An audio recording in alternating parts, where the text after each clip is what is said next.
Shalom, selamat pagi, Amanginang jemaat yang dikasihi Tuhan kita Yesus Kristus. Kita kembali bertemu di Renungan Pagi HKBP Denpasar untuk edisi hari ini, Senin 24 Juni 2024. Sebelum kita mendengarkan firman Tuhan, marilah kita bernyanyi terlebih dahulu. Kita bernyanyi.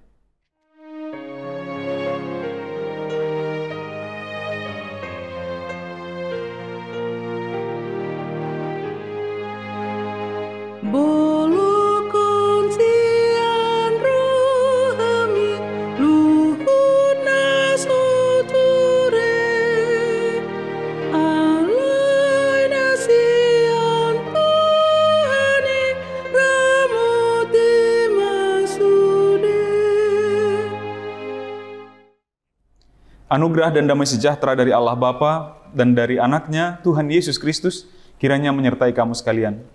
Amin. Firman Tuhan untuk kita pada pagi hari ini tertulis dalam surat Rasul Paulus kepada jemaat di Filipi pasal 2 ayat 5. Hendaklah kamu dalam hidupmu bersama menaruh pikiran dan perasaan yang terdapat juga dalam Kristus Yesus. Di dalam bahasa Batak dikatakan, songon parrohaon ni Kristus Yesus ma parrohaon muna. Demikian firman Tuhan. Menginang ada sesuatu yang unik di dalam tradisi beragama kekristenan, seharusnya demikian. Karena pada umumnya agama-agama itu dibentuk dari satu suku, dari satu kelompok etnis tertentu, yang kemudian itu menjadi tradisi dan menjadi sebuah konsep beragama. Katakan misalnya perkembangan Hindu di India, itu dimulai dari berkumpulnya kelompok, sebuah kelompok di pinggiran sungai Indus kemudian yang menetap di sana bertani dan membentuk sebuah kelompok atau konsep beragama yang kita kenal sebagai agama Hindu. Demikian juga nanti perkembangannya dengan agama Buddha, ketika satu etnis tertentu yang dimulai dari orang-orang China, kemudian mempunyai kepercayaan dalam tradisi mereka, dalam budaya mereka, dalam etnis mereka. Demikian juga nanti kita lihat kemudian Israel, yang adalah satu kelompok bersama, satu suku, satu etnis, dan juga Islam, yang adalah etnis Arab, begitu, yang kemudian etnis Arab. Tetapi permulaan kekristenan sangat-sangat berbeda dengan agama-agama lain ini. Tadinya dia dimulai oleh orang-orang Yahudi juga. Yahudi yang kemudian menyebarkan agamanya hanya sedikit dibandingkan orang-orang Yahudi pada umumnya pada saat itu. Kemudian masuklah orang-orang Romawi, masuklah orang-orang Yunani, masuklah orang, kita akan temukan di surat-surat Rasul Paulus, orang-orang barbar, suku-suku barbar, suku Skit, begitu. Suku-suku pedalaman artinya. Lalu mereka yang datang dari latar belakang yang berbeda ini,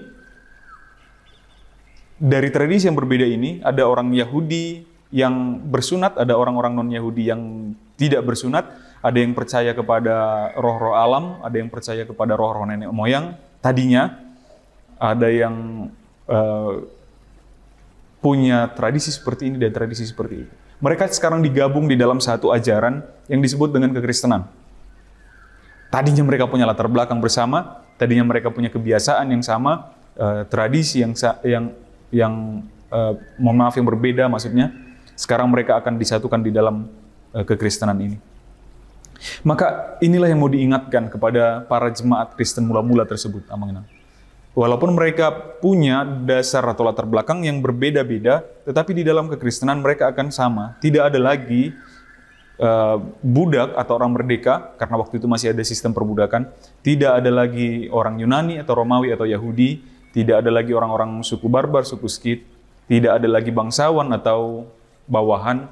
Semuanya akan digabung di dalam orang-orang yang dikasihi oleh Kristus, yang mengalami kasih Kristus dan yang akan saling berbagi kasih Kristus. Itu yang pertama sekali dibentuk di dalam gereja mula-mula.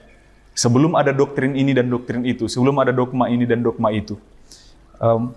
Dan inilah hendaknya yang harus dijaga oleh orang-orang Kristen secara secara umum dan HKBP secara khusus Samanginang, dan lebih spesifik lagi kita akan katakan di dalam gereja HKBP Denpasar, bahwa kesatuan hati itu tadi yang dikatakan oleh Rasul Paulus, hendaklah kamu dalam hidupmu bersama yang orang-orang yang berbeda ini menaruh pikiran dan perasaan yang terdapat juga dalam Kristus Yesus, meniru atau meneladani apa yang ditunjukkan oleh Yesus Kristus. Lihat, Yesus Kristus juga melayani kepada orang Samaria yang pada saat itu Samaria dan Yahudi itu seolah sangat-sangat bertentangan. Yesus juga melayani tentara Romawi, Yesus juga melayani orang-orang Yunani, Yesus juga melayani bangsawan, dia juga melayani pegawai negara, dia juga melayani orang-orang yang disebut sebagai pendosa. Dia layani semuanya. Dan ini yang diharapkan oleh Yesus, supaya kasih Allah, kerajaan Allah melalui kasih itu terwujud nyata di dalam komunitas orang-orang yang meneladani Yesus Kristus itu. Hendaklah di dalam gereja kita juga, Manginang, kita bisa meniru hal yang sama karena kita berasal dari latar belakang yang berbeda. Ada yang dari kampung pelosok, ada yang lahir di kota, ada yang pekerjaannya lebih mapan, ada yang pekerjaannya di lapangan, ada yang ekonominya tinggi, ada yang ekonominya tidak terlalu tinggi, ada yang bisa bahasa Batak dan mengerti adat, ada yang tidak terlalu mengerti begitu.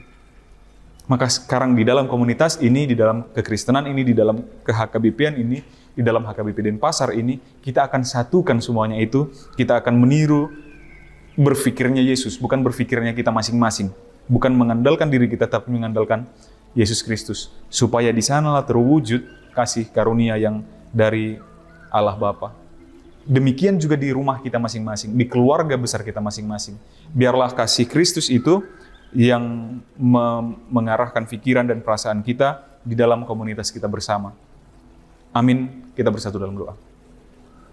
Ya Allah Bapa, kami mengucap syukur atas penyertaan-Mu kepada kami hingga pada saat hari ini. Terima kasih atas firman-Mu yang mengingatkan kami bahwa di dalam gereja-Mu kami harus menyatukan hati dan pikiran kami dan menyelaraskannya dengan yang diteladankan oleh anak-Mu Tuhan Yesus Kristus kepada kami.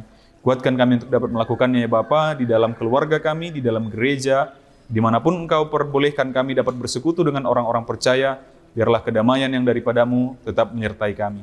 Berkati segala aktivitas kami sepanjang hari ini ya Bapa, biarlah berjalan penuh sukacita dan kedamaian yang daripada-Mu. Di dalam nama anak-Mu Tuhan Yesus Kristus kami berdoa dan mengucap syukur. Amin. Demikian renungan pagi kita untuk hari ini Manginang. Sampai jumpa di hari esok. Selamat beraktivitas. Tuhan memberkati. Horas.